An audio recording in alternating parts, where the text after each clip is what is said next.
우리가 지난주에 생명의 떡에 대해서 얘기를 나눴어요. 이 오늘 읽은 말씀 전에 사실은 생명의 떡에 대한 그런 강연, 설교를 하신 거죠. 내가 생명의 떡이다. 너희들이 바라는 건 그냥 입으로 들어가는 떡을 말하지만 내가 말하는 떡은 너희의 영을 살리는 생명과 연결된 영의 생명과 연결, 육신의 생명과 연결된 그 입으로 먹는 떡 말고 정말 육신보다 영을 살릴 떡이 바로 나다. 영의 목마름을 해결할 것이 나다. 먹고 마시면 예수님의 살과 피를 먹는 그 얘기를 했습니다. 그리고 무슨 얘기를 하시냐면 상호 내주. 하나님이 우리 안에 또 우리가 하나님 안에, 예수님이 하나님 안에 계시고 하나님 안에 예수가 있고 또 예수 안에 우리가 있고 우리 안에 예수가 있는 그 상호 거주 하나됨에 대해서 얘기합니다. 아까 우리가 얘기한 로마서 얘기하고 비슷한 겁니다. 하나님의 마음과 일치된다라고. 그러니까 상호 거주라는 건 예수님의 마음이 내 마음, 내 마음이 예수님 마음, 하나님 마음이 내 마음, 내 마음이 하나님 마음, 이렇게 된다는 거죠. 예수를 먹고 예수를 마신다, 생명의 떡을 먹고 생명의 잔을 마신다 라고 하는 얘기는 뭐냐면 결국 우리의 모든 삶 가운데 예수와 동행하는 것이고 예수님의 인도하심 따라 간다라는 얘기입니다. 근데 그 말을 이해를 못하는 거예요. 우리는 그래서 계속 지난주에 얘기했잖아요. 하늘에서 우리는 만나를 먹고 살았습니다. 하나님께서 만나를 내려주십니다. 육신에 먹을 거면 자꾸 얘기하는 거예요. 육신에 먹을 거, 육신에 입을 거, 육신에 살 거 이런 것들 얘기하는 거죠. 근데 예수님이 자꾸 아니라고 얘기하니까 이 사람들 뭐라고, 아유 어렵사오니, 이 말은 너무 어렵사오니 하고 오늘 6장 66절에 보니까 다 떠났어. 다 떠났습니다. 그때 예수님의 마음이 탁 느껴지시는 구절이 나오죠. 오늘 제목입니다. 너희도 가려느냐? 예수님은 정말 외로우셨을 거예요. 그렇게 얘기해도 못 알아들어. 네, 그렇게 얘기해도. 네? 그럼 여기 제자들은 알아들었을까요? 제자들도 사실은 완벽하게 알아들은 거 아니에요. 끝까지 우리를 뭐 좌편 우편에 앉게 해주십시오. 누가 더 큰 사람입니까? 이러고, 그리고 예수님 십자가 지실 때는 막 다 빨개 벗고 도망가고 이런 일. 그리고 베드로 같은 경우에는 그 대제사장 집에 들어가지고 서로 협상해가지고 우리 예수 모른다 이렇게 해버리려고, 예수랑 상관없다 끊어버리려고 했고. 그러니까 정말 아는 건 아니에요 지금 이 사람들이. 그런데 정말 중요한 게, 오늘 말씀에 정말 중요한 게 있어요. 제가 몇 가지 추려봤는데 그래도 남아있단 말이에요. 그래도 남아있어. 우리 김혜동 성도님이 복음을 잘 몰라. 저 조이셔가지고 주무셔 살짝. 안 주무셔? 안 주무셔. 자, 눈 감고 있어. 그래도 안 가고 저기 앉아있는 거 대단한 거라는 거예요. 오늘 그 얘기 하려고 그래요. 제자들이 다 알았냐? 몰라요. 몰랐는데도 뭐라고 얘기하냐면, 완전하지 않아도 영생의 말씀이 여기 있으니 우리가 어딜 가겠습니까? 라고 얘기한다는 얘기죠. 베드로를 대표해서 12명은 안 떠난다는 얘기. 다 몰라. 정말 이 사람이 우리의 영혼을 구하러 십자가를 지신다 이런 거 전혀 생각하지 않아요. 아직도 이 사람이 우리 민족을 구원해서 우리를 육신적으로 구원할 왕이라는 거 그렇게 생각하고 있는 거예요. 그럼에도 불구하고 어렴풋이 알게 된 거예요. 조금. 아, 이분이 육신뿐만 아니고 영도 살리시는 분인가? 뭐 이렇게. 하나님이 보내신 사람인가? 이렇게 알았다는 거예요. 다른 사람들은 아예 어렵사니 갔는데, 그러니까 뭐냐면 아직 완전하지 않아도 주님을 떠나지 않는 게 중요해. 우리 김혜동 성도님처럼 말씀을 잘 이해 못해도 끝까지 매주 빠지지 않고 저렇게, 지난주엔 또 새벽 예배까지, 수요 예배까지 나와. 수요 예배까지. 아유 진짜 너무 하나님 보시기 예쁘실 거예요 정말. 네. 감사합니다. 감사합니다. 네. 저렇게 앉아 계시다가 어느 순간 또 베드로처럼 될지도 몰라. 베드로 아무것도 모르고 예수님 따랐지만 막 날 놓고 기억자도 모르는 그런 사람이었잖아요. 글자 한자 모르는 사람이었는데 나중에 베드로 전후서도 쓰고 막 초대교회를 인도하는 사람이 되고 그러잖아요. 김혜동 성도님이 그렇게 되지 말란 법이 없다는 얘기죠. 몰라도 잘 모르겠어도 예수님을 떠나지 않는 게 너무너무 중요한 거예요. 아우, 잘 모르겠어. 나 이건 못하겠다. 그게 아니라 그 자리에 있는 거예요. 지금 이 위대한 12명의 사도들이, 물론 가룟 유다는 아닙니다. 나중에 마띠아로 다시 세워지기는 합니다만, 이 12명의 사도들이 떠나지 않는 거예요. 떠나지 않고 계속 같이 있는 거죠. 그들은 정말 예수님이 하나님, 분명히 요한은 나중에 깨닫잖아요. 요한이 나중에 반모섬에서 이 요한복음을 쓸 때 알았단 말이에요. 그분은 하나님이셨다. 예수님은 하나님의 아들이시기도 하시지만 하나님 자신이셨다. 태초에 말씀이 그와 함께 있었으니, 태초에 하나님과 함께 창조사역을 함께 하시던 하나님 그분이시다. 이렇게까지 알았단 말이에요. 나중에 알게 되지만 요한도 지금은 몰라. 지금은 몰라서 그냥 하나님이 보내신 분인 줄 우리가 압니다. 이렇게 얘기하죠. 그러니까 예수님이 누군지도 잘 모르고 예수님 말씀도 잘 이해하지 못했지만 떠나진 않아. 그러니까 이 사람들이 위대한 사람으로 발전해 나가는 거예요. 우리가 잘 모르겠고 또 못하겠어도 안 떠나는 거예요. 안 떠나고 그 자리에 있어야 돼. 그 자리에 있어야 돼. 그 자리에 있으면 분명히 하나님과 함께 동행하는 동안 우리는 천천히 한 계단 변화되게 돼 있다는 거죠. 뭐 어떤 때는 또 성령의 또 축복이 내려져서 아주 몇 계단씩 올라갈 때도 있어요. 저는 이걸 성령의 충만이라고 얘기합니다. 성령의 세례는 우리가 예수님 믿자마자 받아요. 사실은요. 그 성령 세례는 성령이 내 안에 들어오시는 거니까, 예수님을 믿고 예수님이 내 영혼의 구세주, 영원히 나를 살리실 분임을 믿는 그 순간부터 성령은 내 안에 들어오셔요. 그러나 그 오순절 다락방의 역사처럼 또 어떤 그런 역사들, 성령이 막 불같이 불의 역같이 막 방언이 터지고 이런 성령 충만의 역사는 또 따로 있다는 거죠. 이렇게 같이 있다 보면 어느 날 또 어느 순간에 우리한테 또 성령의 역사가 임해가지고 정말 오순절 다락방처럼 그렇게 성령의 역사가 확 나타나는 일도 있게 될 거라는 거죠. 그러나 그럴 때도 있지만 한 계단 한 계단 조금씩 나아지고 있는 우리의 모습이 바로 여기 있다는 거죠. 안 떠나는 사람들에게 있다는 겁니다. 떠나지 말아요. 말씀의 자리, 은혜의 자리 떠나지 않고 함께 할 수 있는 저와 여러분들 되시기를 간절히 축원합니다. 두 번째는요, 알아요. 제자들이 뭘 할까요? 예수님의 뜻을 다 알지는 못하지만 뭘 하냐면 예수님과 함께 하면 어렵겠구나, 힘들겠구나, 이걸 알아. 다른 사람들은 이 사람과 함께 하면 어렵겠구나, 힘들겠구나 하고 다 떠나버렸잖아. 근데 여기 남아있는 제자들은 대가를 치를 준비를 하는 거야. 앞으로 이 사람과 함께하면 어려움을 겪을 수도 있겠구나, 알아요. 여러 가지 어려움들이 찾아오겠구나. 우리가 이 사람과 함께 가져가는 여러 가지 힘들고 괴롭고 핍박도 당하고 이런 일들이 있겠구나, 알아요. 근데 이 사람들은 왜 안 떠나냐면 그렇게 당할 준비를 마음에 하고 있는 거예요. 제 얘기할게요. 제가 별로 안 힘들었던 이유를 얘기를 또 하나를 할게요. 물이 막 이렇게 들어왔을 때 이미 여기 내려왔을 때부터 알았어요. 저는 물론 얘기도 들었고 물이 여기까지 찼다니까 또 그럴 수 있겠구나 알았어요. 제가 여기 창대한 교회에 오기로 마음 먹었을 때는 이미 알고 왔어.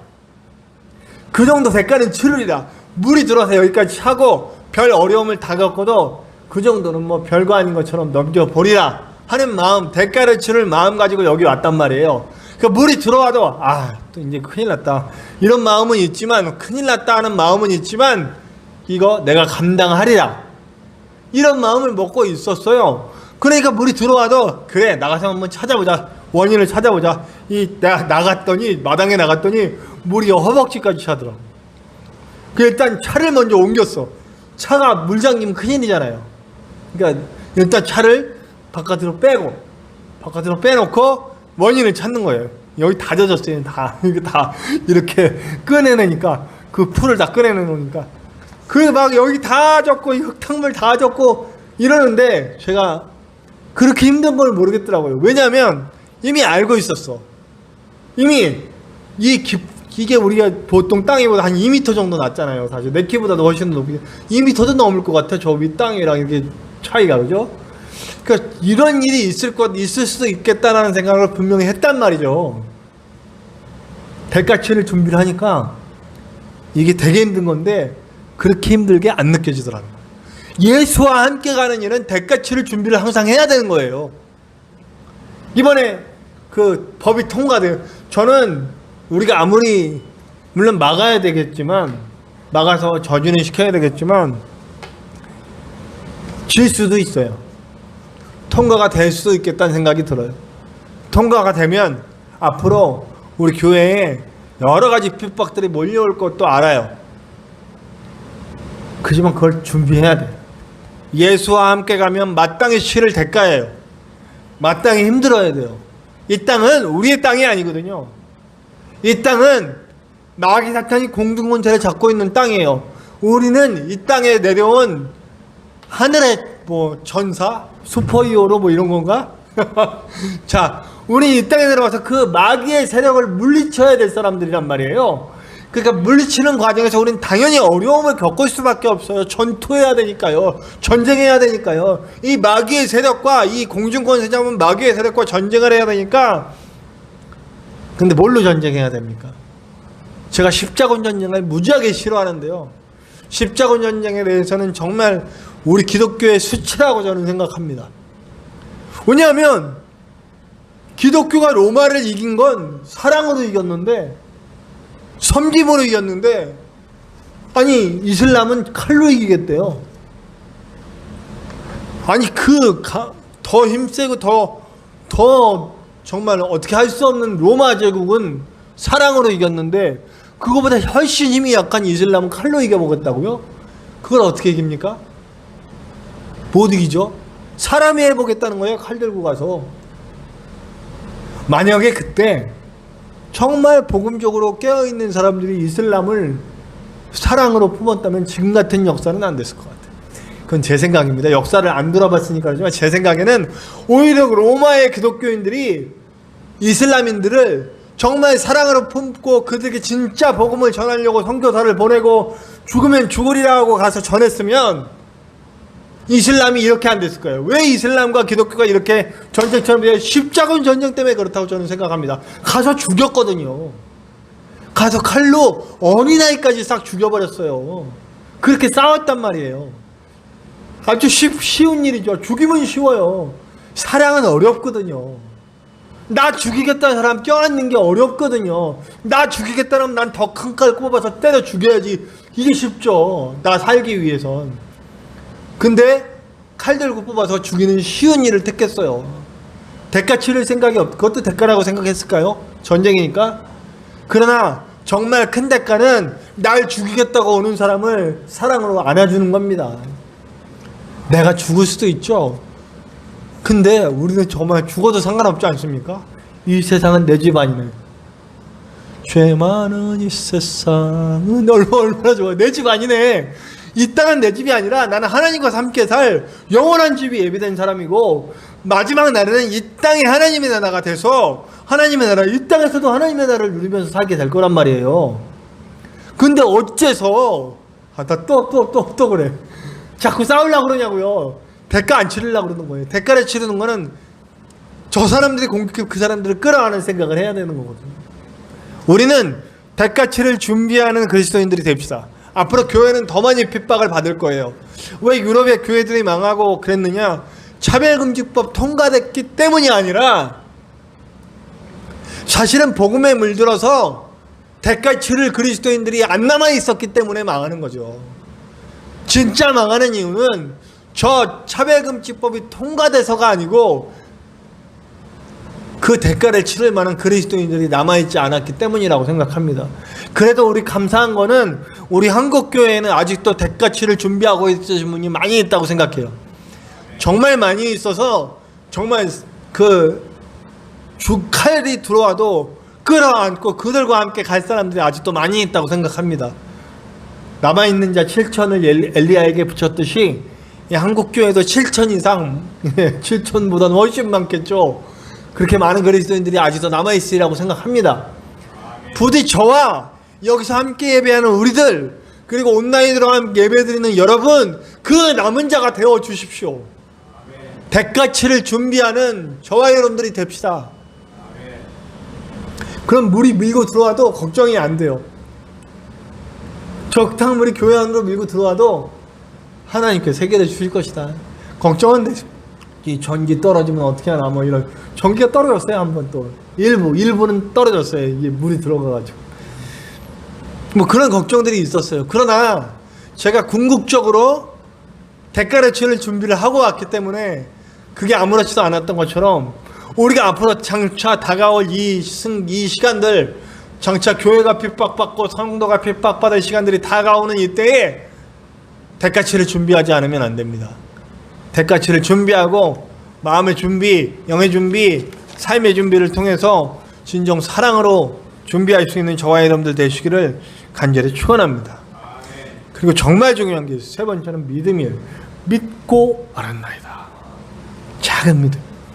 정말 이거같이 작은 믿음이었어요. 예수님이 누구신지도 잘 모르고 예수님이 무슨 뜻으로 왔는지도 모르지만 이들에겐 작은 믿음이 있어. 왜냐면 저분이 하나님이 보내신 분이고 진짜 구원을 우리에게 말해주시는 분이구나라고 하는 아주 작은 믿음이에요. 앞으로 어떻게 될지도 모르고 예수님이 죽었다가 부활하는 얘기도 모르고 예수님이 어떤 방향으로 가실지도 몰라.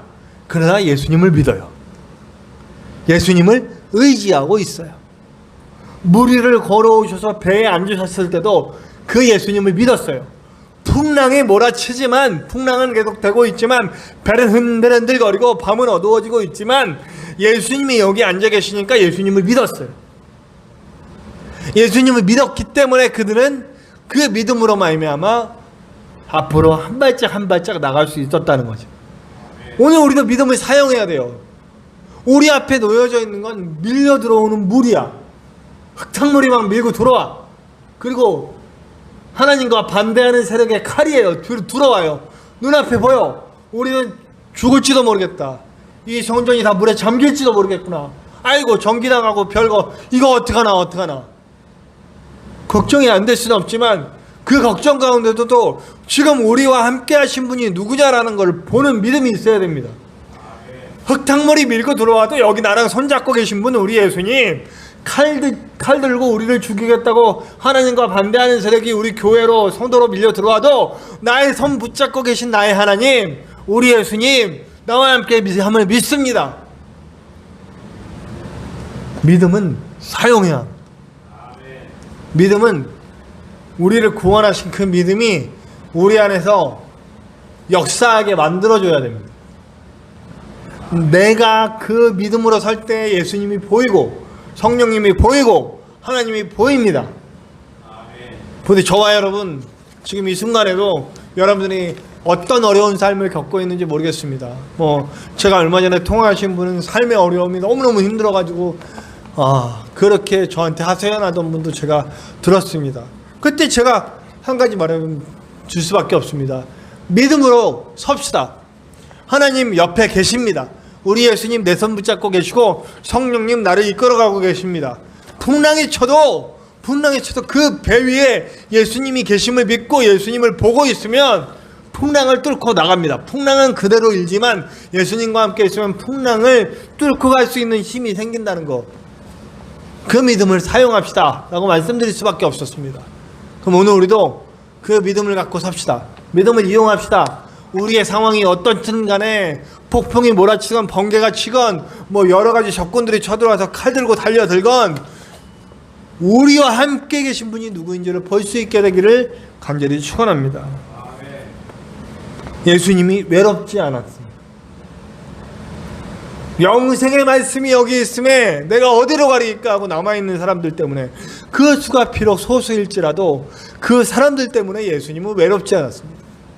때가 어둡고 때가 많이 참 힘든 때입니다. 정말 예수님 안에 있는 사람들이 많지 않은 때이죠. 그래도 예수님은 외롭지 않으실 겁니다. 다만 몇 명이라도 주님께 남아있으니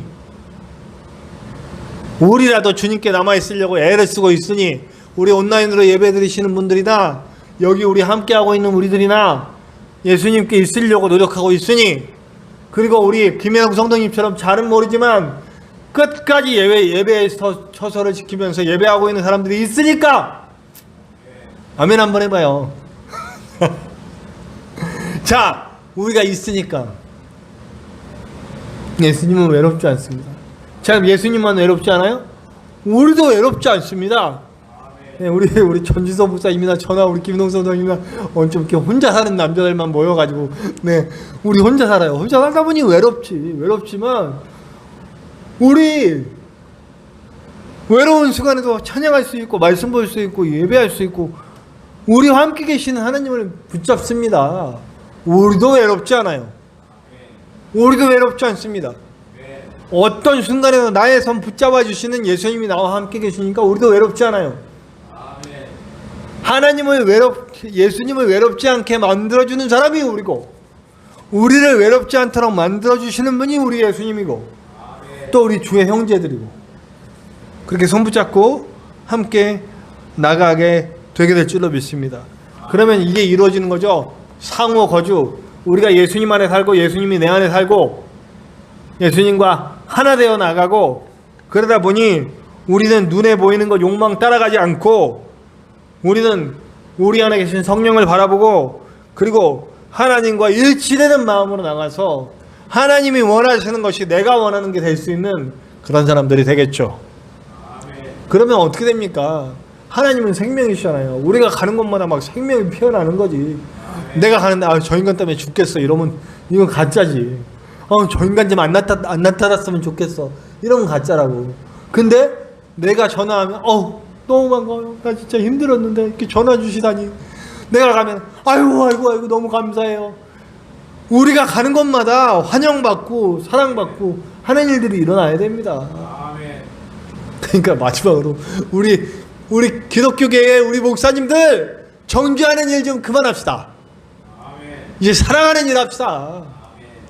우리 손잡고 함께 가야 되는 사람들이잖아요. 손잡고 함께 우리 교회를 대적하고 하나님을 대적하는 무리들을 사랑으로 함께 끌어안읍시다. 초대교회 기독교인들이 칼 맞아 죽으면서도 이게 대단한 싸움인 거예요. 인해전술이 같은 건가? 칼 맞아 죽어 앞에 사람이 죽으면 또 다음 사람이 가서 끝까지 그 사람들을 안을 때까지 갔어요. 사자골에 들어가서 죽고 콜로세움에서 죽고 독사골에서 죽고, 그러면서도 끝까지 포기하지 않고 로마를 향해 달려가서 그들을 끌어안았습니다. 그들이 모든 걸 내려놓고 하나님 앞에 무릎 꿇을 수밖에 없는 그런 상황을 만들었다는 거 잊지 맙시다. 그래서 저와 여러분이 그렇게 승리할 수 있게 되기를 바랍니다. 우리 이 요한복음의 말씀을 통하여서 주님과 함께 동행하고 그 안에서 승리하는 저와 여러분들 되시기를 간절히 축원합니다.